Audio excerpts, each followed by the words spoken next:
이솝 우화에 보면 늑대와 학이라는 이야기가 나옵니다. 어느 날 늑대가 저녁을 너무 빨리 먹다가 그만 뼈를 삼켜버렸습니다. 그 뼈가 목에 걸려서 아무리 힘을 써도 빠지지 않고 수고했습니다. 그때 학이 지나가자 늑대가 말합니다. 여보게 친구, 내 목에 뼈가 걸려 있는데 자네 긴 주둥이로 내 목구멍에 박힌 뼈를 뽑아주지 않겠나? 그러면 그 사례는 톡톡이 치르지. 학은 늑대에게 말합니다. 늑대 양반, 한번 봅시다. 그리고는 자신의 주둥이를 늑대 입안에 깊이 집어넣어 목구멍 깊숙이 박힌 뼈를 뽑아주었습니다. 옳지 됐어. 야, 이제 살겠다. 시원하다. 늑대는 자신의 목에 걸렸던 뼈를 뽑고 나서 날아갈 것만 같았습니다. 한숨을 돌리며 늑대에게 하기 말합니다. 이젠 나는 내 갈 길을 가겠어. 늑대씨 이제 사례비를 주시오. 그래서 갑자기 늑대가 소리를 칩니다. 뭐라고 사례비를 달라고? 너의 머리가 나 입안에 들어왔을 때 내가 너의 주둥이를 토막내지 않은 것도 고맙게 생각해야지. 사례는 무슨 사례야? 내가 너를 살려준 것만으로도 너는 나에게 감사해야 해. 여러분 이것을 뭐라고 하는지 아십니까? 배은망덕이라고 합니다. 은혜를 등지고 근덕을 잊어버린다는 뜻입니다. 동양이나 서양이나 옛날이나 지금이나 동서고금을 막론하고 배은망덕하지 말라고 받은 은혜를 잊지 말라고 가르치고 있습니다. 이건 종교를 떠나서 모든 세상의 이치입니다. 그런데 하나님의 말씀인 성경에서도 마찬가지입니다. 오늘 본문 말씀이 바로 이 은혜에 대한 메시지입니다. 은혜를 받았다면 은혜 받은 자가 어떻게 해야 하는지에 대해서 교훈하고 있습니다. 저는 오늘 본문을 가지고 은혜 받은 자는, 은혜 받은 자는 이라는 제목으로 함께 은혜를 나누겠습니다. 지나간 이스라엘 역사를 보면요. 아람 나라는 아랍이 아니고 아람입니다. 아람 나라는 블레셋과 더불어서 이스라엘을 힘들게 하는 늘 가시 같은 존재였습니다. 오늘 본문에도 북이스라엘과 아람 나라가 전쟁을 하는 모습이 기록되어 있습니다. 당시에 아람은 벤 하닷이라는 왕이 다스리고 있었는데 이 베나닷 왕은 북이스라엘 수도인 사마리아 성을 에워싼 후에 사신을 보내 이렇게 말합니다. 네 은금은 내 것이요. 네 아내들과 네 자녀들은 아름다운 자도 내 것이라. 한마디로 말하면 금과 은을 내놓으라는 것입니다. 너의 아름다운 아내들과 자녀들도 다 내놓으라고 선전포고를 한 것입니다. 자기네 군사력이 아람 나라보다 훨씬 약하다는 것을 알고 있는 북이스라엘의 당시의 왕인 아합은 베나닷의 제안을 받아들이려고 합니다. 왜요? 힘이 약하니까. 전쟁하면 질 것이 뻔하니까. 그런데 나이가 많은 신하들과 백성들이 왕은 듣지도 말고 허락하지도 마십시오라고 반대를 합니다. 그러자 아합 왕은 다시 마음을 고쳐먹고 아람 왕의 벤 하닷의 제안을 거절합니다. 이 소식을 들은 아람의 벤 하닷 왕은 전쟁을 선포하게 됩니다. 이제 북이스라엘은 바람 앞에 등불처럼 큰 어려움에 처하게 되었습니다. 자신들의 힘으로는 아람 나라를 절대로 이길 수 없었기 때문입니다. 이때 한 무명의 선지자가 아합에게 찾아와서 이스라엘의 전쟁에서 승리할 것이라고 하는 말씀을 전해줍니다. 아합은 다시 그 무명의 선지자에게 말합니다. 여호와께 누구를 통해서 물리실 것입니까? 누가 군대를 지휘하게 됩니까? 그러자 그 무명의 선지자는 이렇게 대답합니다. 각 지역의 장관들의 젊은이들이 그들 물리칠 것입니다. 그러니 왕이 앞장서서 지휘를 하십시오. 이렇게 문명의 선지자로부터 하나님 말씀을 전해 들었다면 아방이 어떻게 됩니까? 선지자가 전해준 하나님 말씀대로 아합은 앞장서서 전쟁에 임해야 합니다. 아무리 아람 나라가, 아람 군대가 강하다 할지라도 승리하게 해주신다고 이미 말씀하셨고, 앞장서서 주의하라고 말씀하셨기 때문입니다. 그리고 그 말씀에 순종해서 아합은 전쟁터로 나가야 합니다. 그러나 아합은 앞장서서 군대를 주의하기는커녕 전쟁에 나서지 않은 제 고위 관리들의 아들들 232명으로 하여금 7천 명의 백성들을 이끌고 사마리아 성 밖으로 나가게 합니다. 한편 사마리아 성을 포위한 채 전면전을 벌여야 하는 적군의 수장 아람 나라의 수장 벤하닷 왕은 백주 대낮부터 술을 퍼마시다가 사마리아 성 밖으로 나온 아방의 군대의 기습 공격을 받고 첫 번째 전투에서 패하게 됩니다. 군사력이 약한 이스라엘이 아람 나라와의 전쟁에서 승리한 것은 하나님의 간섭 없이는 불가능한 일이었습니다. 무명의 선지자를 통해서 말씀하신 것처럼 하나님의 도우심으로 아방의 군대가, 다시 말하면 북이스라엘의 군대가 승리를 거둔 것입니다. 하지만 아람 나라의 전쟁이 완전히 끝난 것이 아닙니다.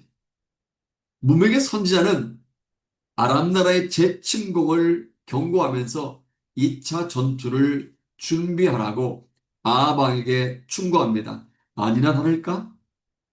이듬해 봄이 되자 그 선자 예언대로 아람 나라의 베나닷은 군선을 모아 또다시 공격해 옵니다. 무명의 선자는 아방에게 하나님 말씀을 또다시 전해줍니다. 이 말씀이 28절에 기록되어 있습니다. 다 같이 28절 같이 읽어볼까요? 시작. 그때 하나님의 사람이 이스라엘 왕에게 나와 말하여 이르되 여호와의 말씀에 아람 사람이 말하기를 여호와는 산의 신이요 골짜기의 신은 아니라 하는도다. 그러므로 내가 이 큰 군대를 다 네 손에 넘기리니 너는 내가 여호와인 줄 알리라 하셨다이다 하니라. 아람 군대가 아무리 무기가 많고 아무리 군사가 많다 할지라도 하나님께서 그들을 이기게 해 주시겠다는 것입니다. 그래서 이스라엘 모든 백성들이 하나님께서 행하신 것을 알게 될 것이라고 전해준 겁니다. 29절에 보면 사마리아 성 밖으로 나간 아합의 군대와 아람의 벤하닷의 군대가 6일 동안 대치하다가 7일째가 되어서야 비로소 전쟁을 개시합니다. 그러니까 2차 전투가 되는 것입니다. 아마도 1차 전투에서 패한 적이 있는 아람 군대는 벤하닷의 군대는 신중에 신중을 기하기 위해서 전면전을 벌이지 않고 아마도 기다린 것 같습니다. 그럼에도 불구하고 7일째 시작된 2차 전투에서 북이스라엘의 아합 군대는 하루에 아람 나라 보병 10만 명을 죽이는 전과를 올리게 됩니다. 그러니까 선지자 예언대로 이루어진 겁니다. 하나님 말씀대로 1차 전투에 이어 2차 전투에도 또다시 승리를 거두게 해주신 것입니다. 할렐루야. 하나님의 역사입니다. 그런데 30절을 보면 하나님의 역사는 끝나지 않았습니다. 다 같이 30절 볼까요? 같이 읽겠습니다. 그 남은 자는 아벡으로 도망하여 성읍으로 들어갔더니 그 성벽에 남은 자 2만 7천 명이에 무너지고 베나닷은 도망하여 성읍에 이르러 골방으로 들어가니라. 2차 전투에 살아남은 2만 7천 명의 아람 군사들은 아벡 성으로 도망을 쳤지만 그 성이 아벡 성이 무너지는 바람에 다 죽고 맙니다. 그리고 아람 나라의 벤하닷 왕은 성 안에 있는 어느 골방으로 숨어들었다는 것입니다. 은과 금도 내놓고 너희 아름다운 애들과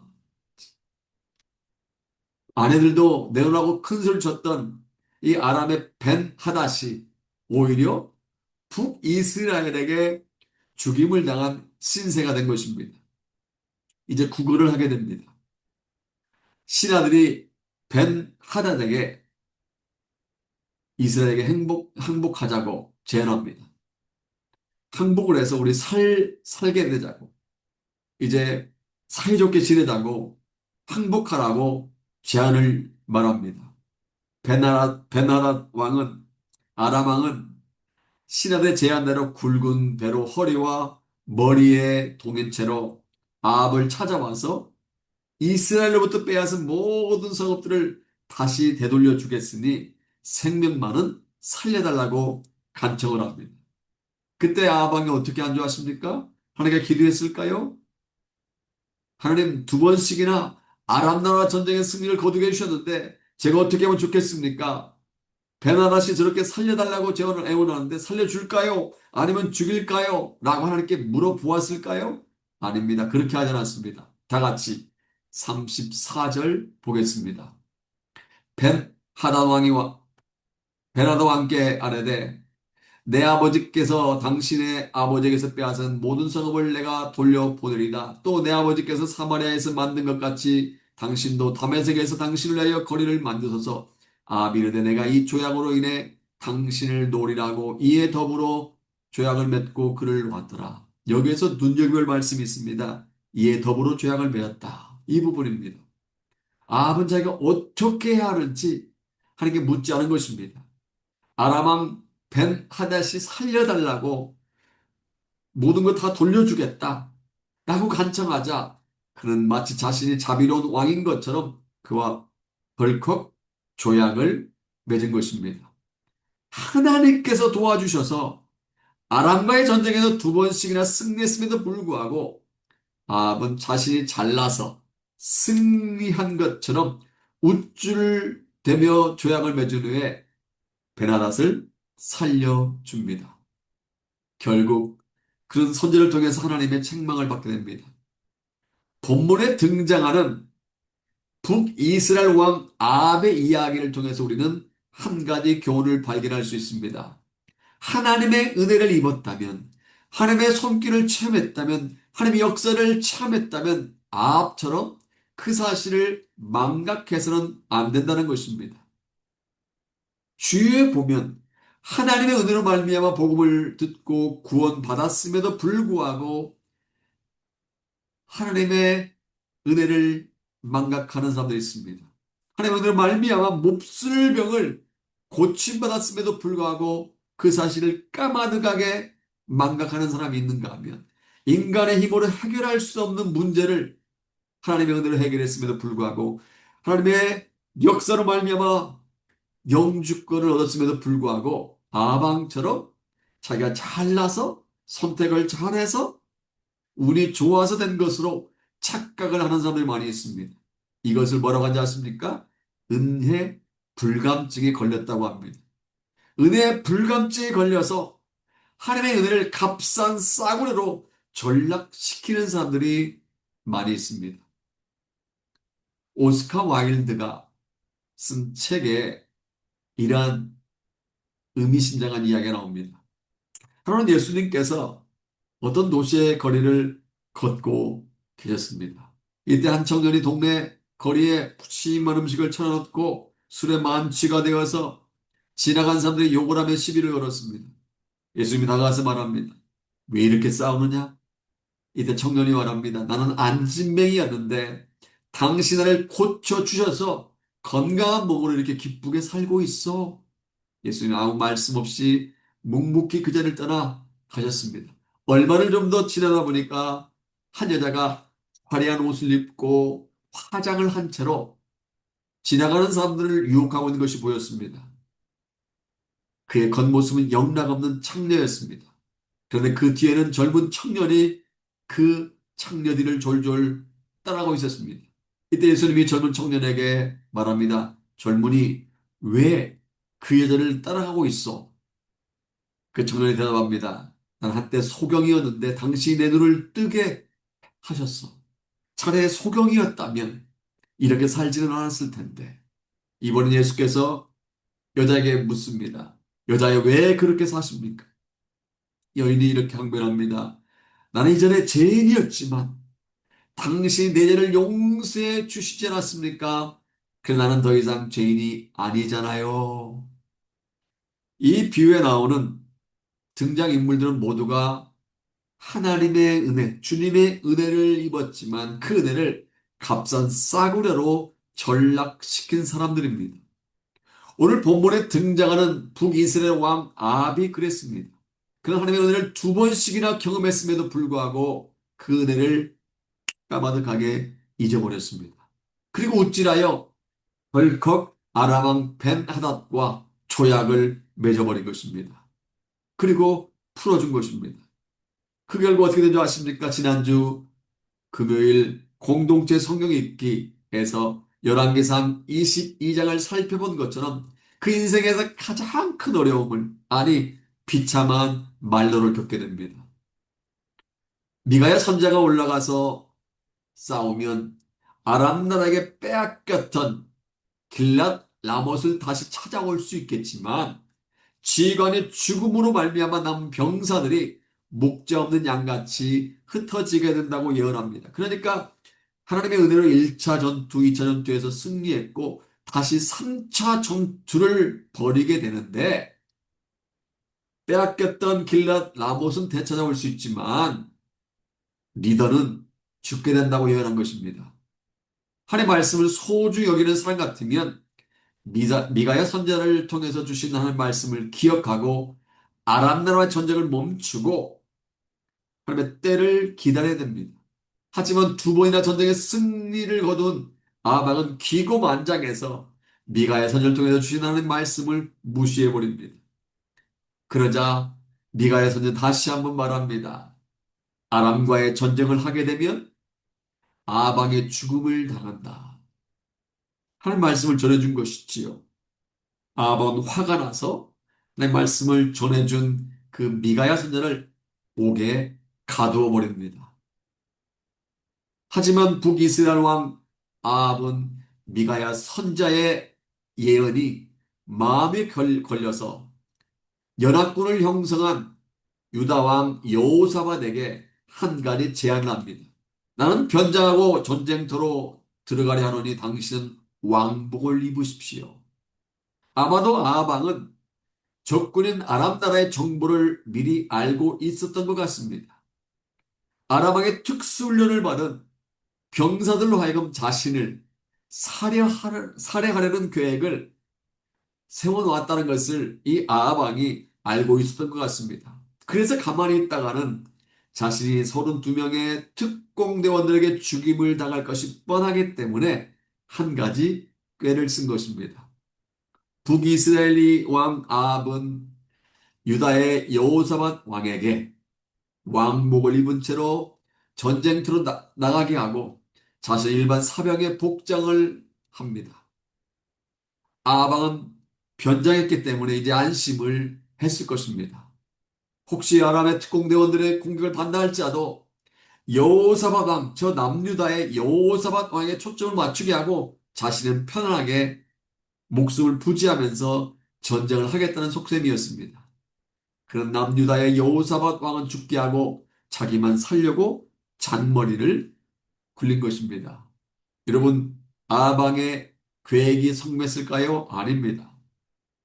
열왕기상 22장 34절에 보면 이렇게 말씀하고 있습니다. 한 사람이 무심코 활을 당겨 이스라엘 왕의 갑옷 솔기를 마친지라. 여기서 중요한 말씀이 무심코라는 단어입니다.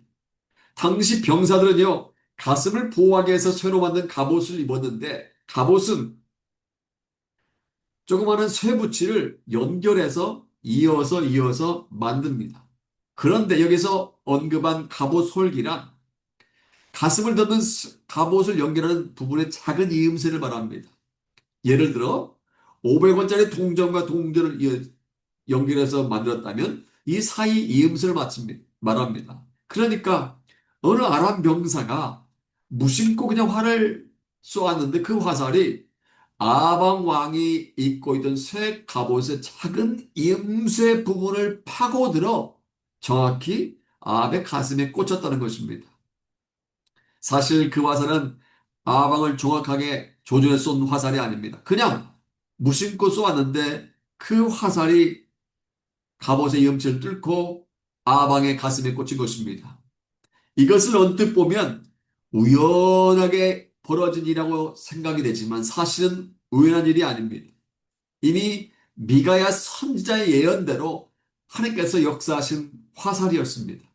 결국 그 화살을 맞은 아방은 너무 많은 피를 흘린 후에 죽고 맙니다. 그 이유는 북이스라엘의 왕 아합이 두 번씩이나 전투에 승리케 해주신 하나님의 은혜를 망각해 버렸기 때문입니다.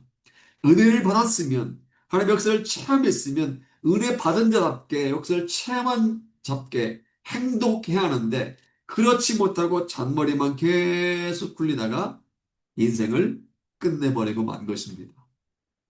이 시간 우리 자신을 돌아봤으면 좋겠습니다. 본문에 등장한 아방처럼 하나님의 은혜를 잊어버리진 않았습니까? 은혜 받은 자로서 하나님 기쁘게 하기보다 오히려 우쭐해서 내가 잘 선택해서 내가 잘 판단해서 이렇게 해서 문제가 해결됐다고 하면서 교만하게 행동하고 있지 않습니까? 하나님 마음을 근심시키고 있지는 않습니까? 물론 우리의 신앙생활은 쉬운 일은 아닙니다. 은혜 받은 자답게 살아가는 것은 쉬운 일이 아닙니다. 다 부담스럽다고 해도 과언이 아닙니다. 엄밀하게 말하면 예배, 기도, 헌금, 선교, 봉사 뭐 이거 부담스럽지 않은 것이 하나도 없습니다. 그럼에도 불구하고 그 프레셔, 부담감은요 우리가 피해서는 안 됩니다. 만약 부담스럽다고 예배자를 피한다면 어떻게 될까요? 하나님을 기쁘시게 될 수 없습니다. 만약 부담스럽다고 기도를 하지 않는다면 어떻게 될까요? 우리의 신앙이 점점 시들어 버리게 될 것입니다. 만약 부담스럽다고 봉사와 전도를 하지 않는다면 어떻게 될까요? 우리의 신앙은 성장하지 않고 제자리 걸음만 할 것입니다. 그래서 신앙생활에서 느끼는 부담감을 저는요, 거룩한 부담감이라고 말하고 싶습니다. 하나님께서는요, 거룩한 부담감을 가지고 있는 사람 통해서 일하십니다. 하나님께서 거룩한 부담감을 느끼고 있는 사람들을 통해서 당신의 뜻과 계획을 이루어가십니다. 따라서 우리가 하나님의 은혜로 구원받은 성도가 되었다면 은혜 받은 자답게 하나님의 일에 대한 거룩한 부담감을 가져야 할 줄로 믿습니다. 하나님의 자녀는 하나님을 기쁘시게 드리겠다는 홀리 프레셔, 거룩한 부담감을 품어야 할 줄로 믿습니다. 사무엘상 12장 23절에 보면 사무엘의 고백이 나와 있습니다. 나는 너희를 위하여 기도하기를 쉬운 죄를 여호와 앞에 결단코 범하지 않겠다. 사무엘은요, 선지자로서 영적 지도자로서 백성들을 위하여 기도하는 기도를 쉬운 죄를 범하지 않겠다는 거룩한 부담감을 가지고 있었습니다. 그래서 어떠한 일이 있어도 백성들을 위하여 나를 위하여 기도해야겠다는 부담감을 가지고 기도를 한 것입니다. 또 예레미야 20장 9절에 보면 예레미야 선지자는 자기 동족들에게 하나님을 소개하지 않으면 답답하게 견딜 수 없다고 고백할 만큼 거룩한 부담감을 가지고 있었습니다. 또 느헤미야는 형제 하나니로부터 예루살렘 성은 무너졌고 성문들은 불탔다는 소식을 들은 후에 수일 동안 슬퍼하면서 하나님 앞에 금식하며 기도할 만큼 나라를 위해서 동족을 위해서 고국을 위해서 거룩한 부담감을 품고 있었습니다. 또 고린도전서 9장 16절에서 말씀하고 있는 것처럼 사도 바울 역시 복음 전파에 대한 거룩한 부담감을 가지고 살았던 사람입니다. 그러니까 사무엘이나 예레미야나 니에미야나 사도 바울은 다 거룩한 부담감을 가지고 있었던 것입니다. 그리고 그 부담감을 여기지 아니하고 그 일을 힘쓰며 살았던 것입니다. 아프리카 경언 가운데 이런 말이 있습니다. 코끼리는 기다란 코를 짐으로 생각하지 않는다. Elephants don't think their nose are a burden. burden이란 짐 아니면 무거운 가시 이런 뜻입니다. 사실 코끼리 코는 너무 커서 징그럽다고도 말할 수 있고 무겁게 느껴진다고 말할 수 있습니다. 그런데 코가 크고 무거운 짐처럼 느껴진다고 할지라도 코끼리가 자기 코를 잘라버린다면 어떻게 되겠습니까? 음식을 마음대로 먹을 수도 없고 물을 마음대로 마시지도 못합니다. 건강하게 살아갈 수 없을 것입니다. 아무리 짐처럼 느껴지는 코라 할지라도 코끼리가 없어서는 안 되는 매우 중요한 신체 부위가 바로 코인 것입니다. 마찬가지로 예배와 기도는요, 우리의 신앙생활의 짐이 아닙니다. 오히려 우리에게 짐이 아니라 축복인 줄로 믿습니다. 봉사하고 전도를 하는 것은 우리에게 짐이 아니라 하나님의 역사를, 하나님의 손길을 체험할 수 있는 비결인 줄로 믿습니다. 고린도후서 6장 1절에 보면 사도 바울은 이렇게 우리에게 도전하고 있습니다. 우리가 하나님과 함께 일하는 자로서 너희를 권하노니 하나님의 은혜를 헛되이 받지 말라. 하나님의 은혜를 헛되이 받지 말라. 여기 은혜를 헛되이 받지 말라는 말은 헬라어로 메 에이스 캐논이라고 하는데 목적 없이 받지 말라는 것입니다. 그러니까 하나님의 은혜를 받았다면 하나님께서 우리에게 원하시는 목적에 따라 살아야 한다는 것입니다. 하나님의 은혜를 받은 자답게 살아야 한다는 것입니다. 그러므로 은혜를 아는 저와 여러분들이 되기를 소원합니다.